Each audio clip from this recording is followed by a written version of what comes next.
The Blue Buddha Self-Healing Series, Codependency.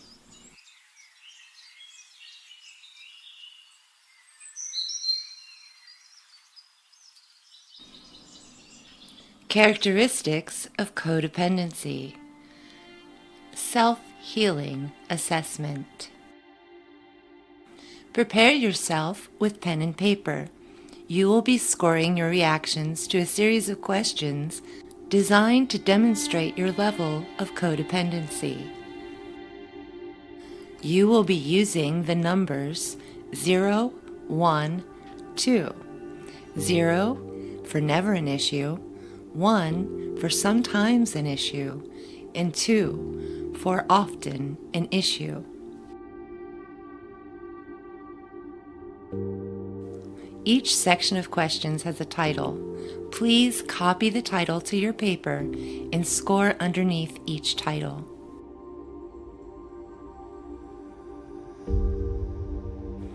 For example, we have caretaking at 5 and obsession at 9.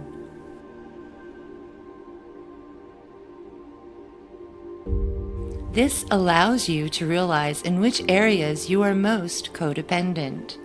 We will add up the scores near the end of this video.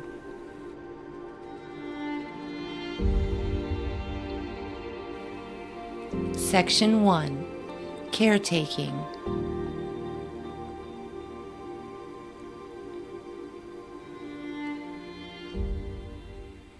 I think and feel responsible for others. I feel anxiety, pity, and guilt when others have problems. I feel compelled, almost forced, to help others with problems. I feel angry when my advice isn't utilized or effective. I anticipate the needs of others and expect the same in return.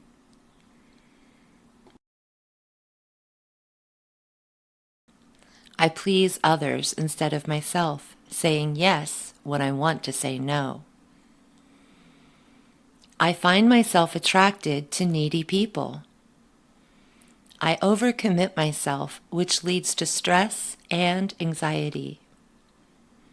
I get depressed if I don't have a drama to deal with. I feel angry, victimized, unappreciated, and used. Section 2. Low self-worth and repression.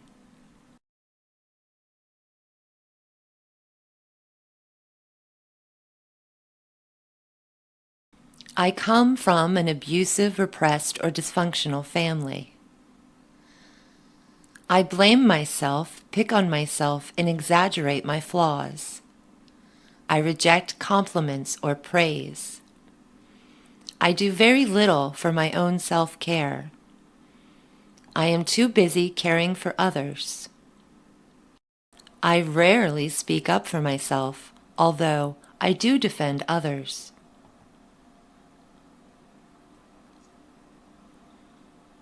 I do not like being alone. My thoughts or opinions are not as important as those of others. I crave attention, but I do not think I deserve it. I would rather love someone else than love myself. I hide my feelings and thoughts even from myself.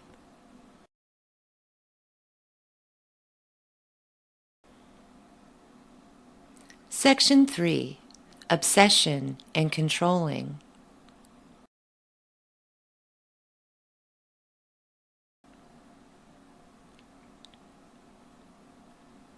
I fixate on the silliest things.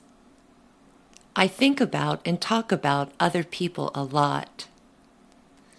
I worry about how other people are behaving. I try to catch people in devious acts. I abandon my routine when others have problems.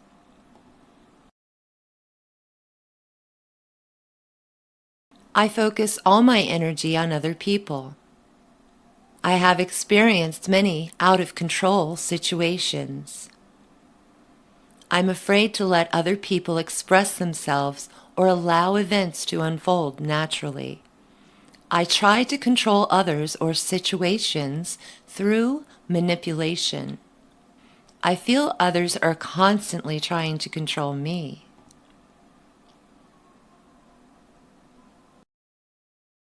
Section 4. Denial and Dependency.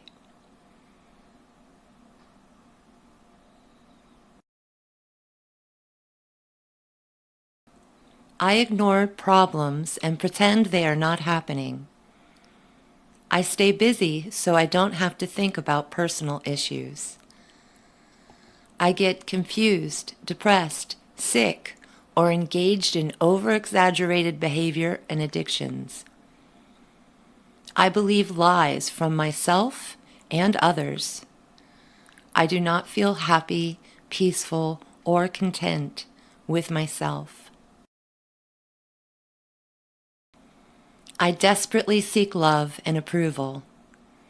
I often seek love from those who are not capable of giving it to me. I feel I need people more than I want them. I wonder if others like me before I wonder if I like them. I become attached quickly and imagine who people are.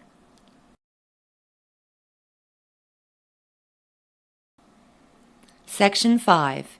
Communication and Boundaries.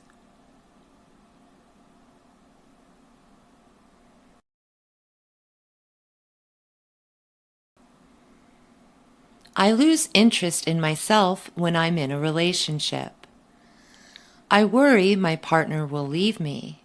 I tolerate abuse and feel trapped. I overexpose or underexpose my feelings and expressions. I agree with others when I know they are wrong. I allow people to use and disrespect me. I am a people pleaser, no matter what the personal cost. I wait to speak until I've heard the opinions of others, apologizing for being a bother or a burden. My problems are caused by others. I stay quiet and then boil up until I lose my temper.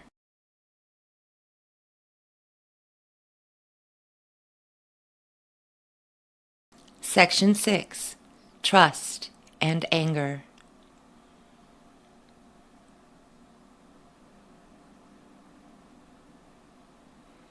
I have a hard time trusting my feelings. I dislike having to trust other people. I often trust those who are obviously untrustworthy. I do not have faith in a God or a personal higher power. I have been shamed for expressing anger and other powerful emotions. I am afraid of my own or other people's anger. I feel controlled by angry people.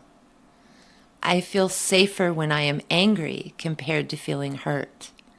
I believe in revenge. My hope keeps me in dysfunctional relationships. Section 7. Sexual Issues.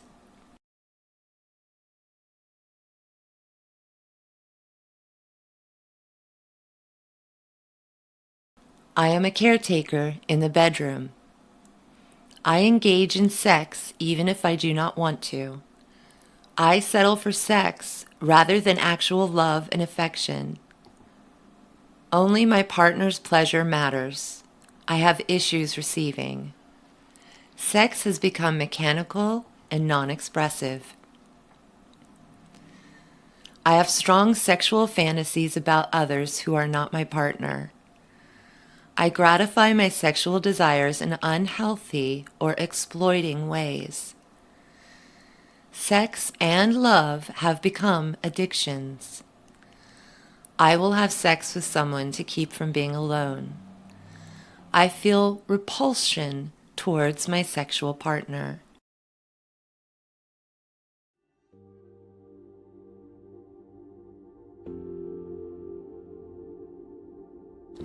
Scoring, determining your level of codependence.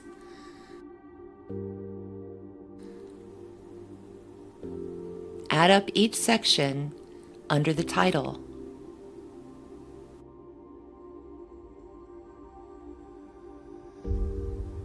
Something like this.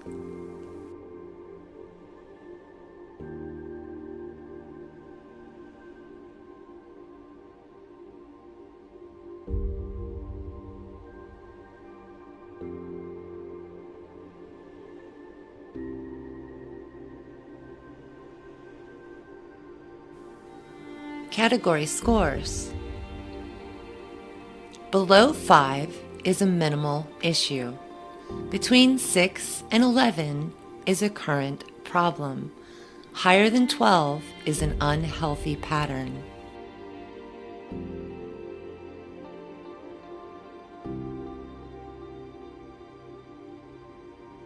Total score, adding up all the category numbers into one. Numbers below 30 are well adjusted. Numbers between 35 and 50 should pay attention. Numbers higher than 60 are codependent.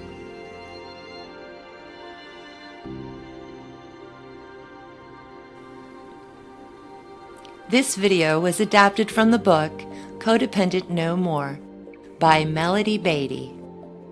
I am your Blue Buddha, Occult Priestess. Thank you for taking this test, taking the time to know thyself. Please reach out to me if you have any questions or would like to follow up with your test. I have been helping codependents heal since the early 90s. There is a way out, but we must go through. Thank you for joining me for the Blue Buddha Self-Healing Series, Codependency. Please stay tuned to watch the first part of John Bradshaw's Healing the Shame That Binds You. If you would like further help and counseling, please see me at occultpriestess.com. Blessings and namaste.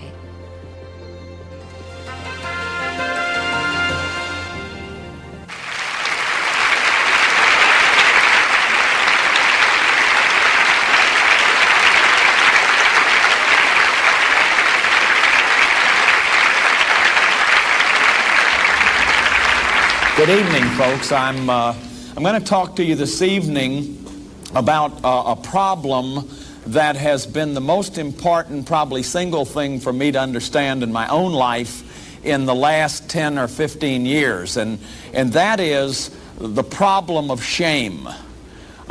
15 years ago, I knew the word shame, but I had no idea that the major problem in my life was focused on the problem of shame. Because my belief is that until we understand toxic shame and how shame is internalized and moves from being a feeling, which it is, a healthy feeling, there's a healthy sense of shame, we'll talk about that in a minute, to being a toxic state of being, so that we can say that a person is shame-based, or they have a shame-based identity, that when that happens, that core of a person's life becomes so painful to bear that the person must develop defenses, must develop a false self.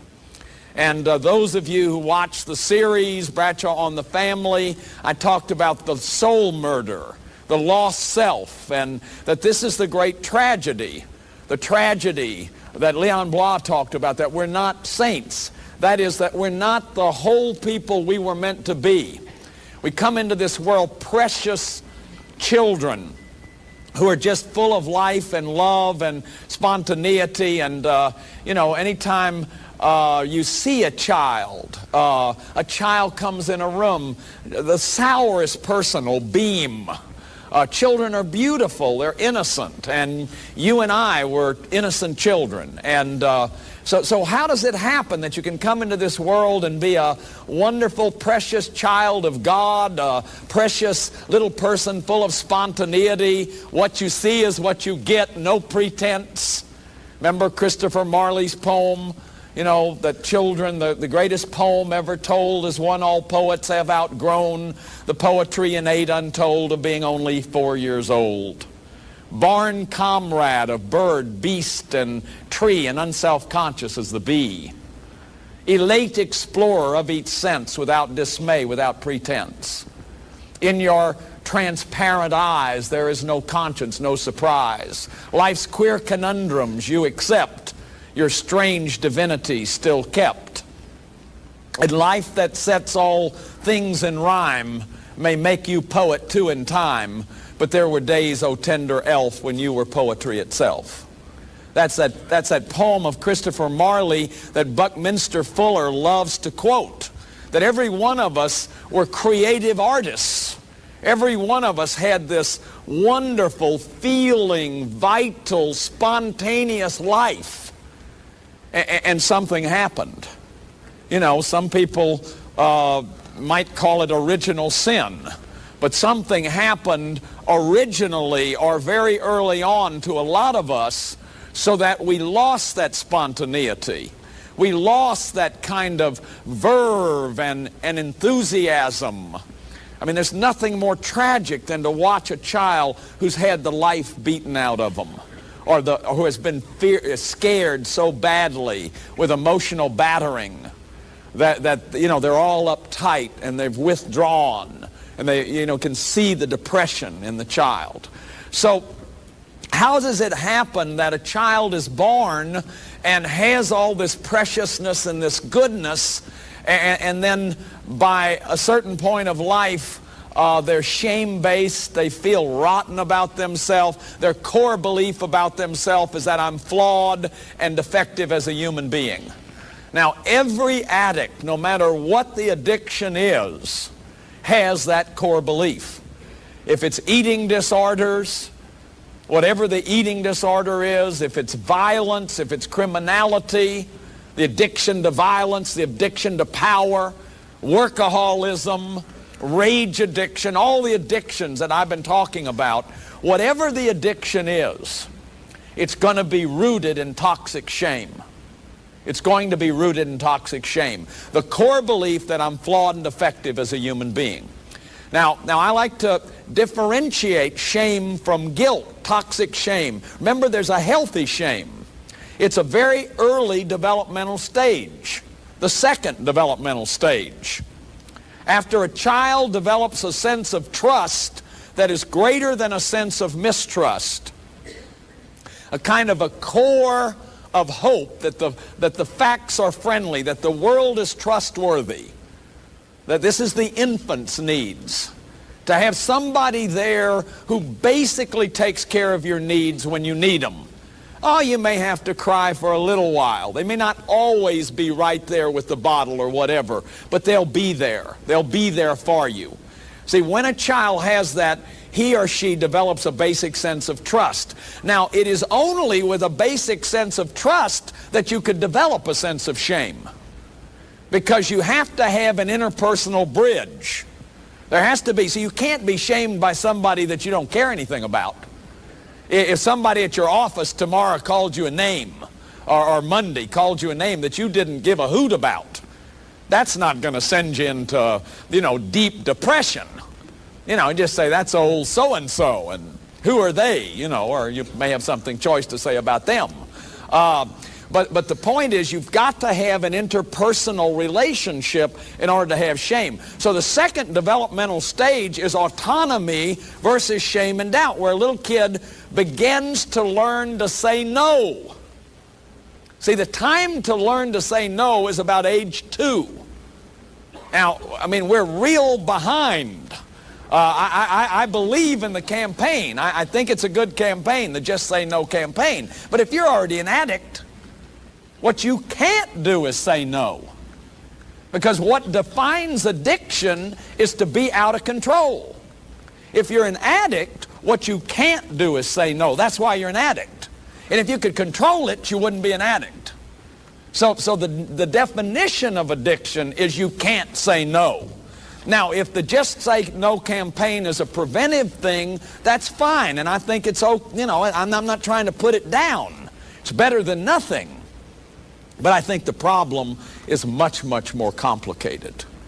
And I think that it's beginning at about age 2 as a child begins to separate the terrific twos when their name is no, no, and don't. It's like, see, they start testing. They start separating and testing. And this is the time where it's so dangerous to get shamed, because they're eating stuff and trying out stuff, and they're learning to hold on and let go. Potty training, they're learning to hold on and let go. And it's a very confusing time, because sometimes you get rewarded for holding on, like in Foley's. And sometimes you get punished for holding on, like in the potty. Sometimes you get rewarded for letting go, like in the potty, but you get punished for letting go, like in Foley's. Okay? So it's a very confusing time. It's a time of musculature, holding on and letting go. A child needs to separate, but they need the parent to be there. It's like if you watch a little 2-year-old, he'll say, "Let me do it." And he'll start doing it, but he starts looking out of the corner of his eye to be sure you're there. And if you go in another room, he'll follow you into the other room. And so you see, in that process of separation, we need our parents to be there. So as a child separates, he does need structure. He needs what we call discipline, some kind of structure, because he's into his majesty the baby, Freud said. He's very impulsive and prone to temper tantrums. And the danger is over-coercing the child or over-punishing a child. Somehow it's very difficult to find this middle line. And it's what I've been saying all over the country now. The hardest job anyone will ever do is be a parent. The hardest job you will ever do in your life is be a parent. It is a commitment of probably 30 years of altruism, or at least the desire for that. That is, you've got to be there for that other person. And, as I said so often, 14-year-olds have babies without any training. And you need at least a mother and a daddy for this job. Ideally, some grandparents, aunts, uncles, neighbors, friends to support you in the job of having children. And one of the great tragedies in our country is we've got single women raising 5 children, 3 children, all by themselves, without any support. Or single men, but more often single women. I mean, it's one of the great tragedies. So as that little child separates, he needs some kind of balance to know his limits. And what healthy shame is knowing your limits. In fact, healthy shame is the feeling that lets me know that I'm limited. If I don't have healthy shame, I'm not in touch with my basic boundary. And I'm going to show you in a minute that addicts have no boundaries because they don't have healthy shame. What is an addiction? It's not to be able to say no. See, a boundary is no, don't come any closer. Boundary, don't come any closer, or me expressing my anger or whatever. That's a boundary. That's something like a boundary is what a country has to guard its borders. A person without boundaries is like a country without any borders. A person without boundaries is like a house that doesn't have any windows or doors or locks on the doors that anybody can walk in. So very early on we need to learn to say no. And little children need to learn to say no and need to be given the privilege of saying no within a context. Now, I'm not saying that they should be allowed to dump all over the house, but they need to be able to say no. They need to have that basic boundary and to have that balanced by their own sense of non-omnipotence. I mean, a baby does feel omnipotent, so they need some structure there. It's very abusive not to give a child structure. And children are just as abused by not having any structure. But, the 2 great errors of parenting are keeping them babies, over-possessing and doing everything for them, or just letting them go. See, one of them says, don't grow up, and the other one says, don't be a child. Don't be a child. Hurry up and grow up so I don't have to take care of you. Don't grow up because I need you to be close to me. I need you to nourish me. I need you to love me and take care of me and value me because I feel unvalued, a shame-based parent.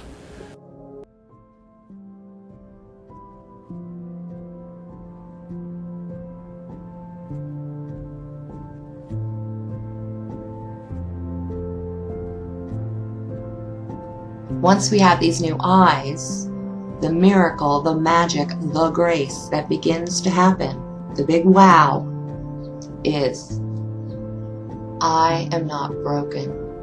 I see why these things happen to me, and I see exactly why I reacted the way I did. And more than that, I forgive myself. And then compassion, self-compassion begins. That is an extremely important point. Self-compassion. This is where you are no longer able to play the codependent savior role. If you want a savior, if you want a messiah, look inside ya. It's there. Always. The kingdom of heaven is within. Self-compassion, saying, oh my gosh, I'm going to step back. I'm going to look at my past, and I see what this person went through. And it fills me with compassion. I know that's me, but at the same time, damn, that person went through a lot. It's very important to step back and to be able to see ourselves, our parents, and everyone else as a person. Unfortunately, we are not all super divine beings at this point. We are egos with personalities and quirks and problems. We're all mad here, as the Cheshire Cat said. So understand it's really nobody's fault. And that's the understanding that you get from this exercise, from the self-blessing of going back, reviewing your past, and understanding from a new perspective that you're only human.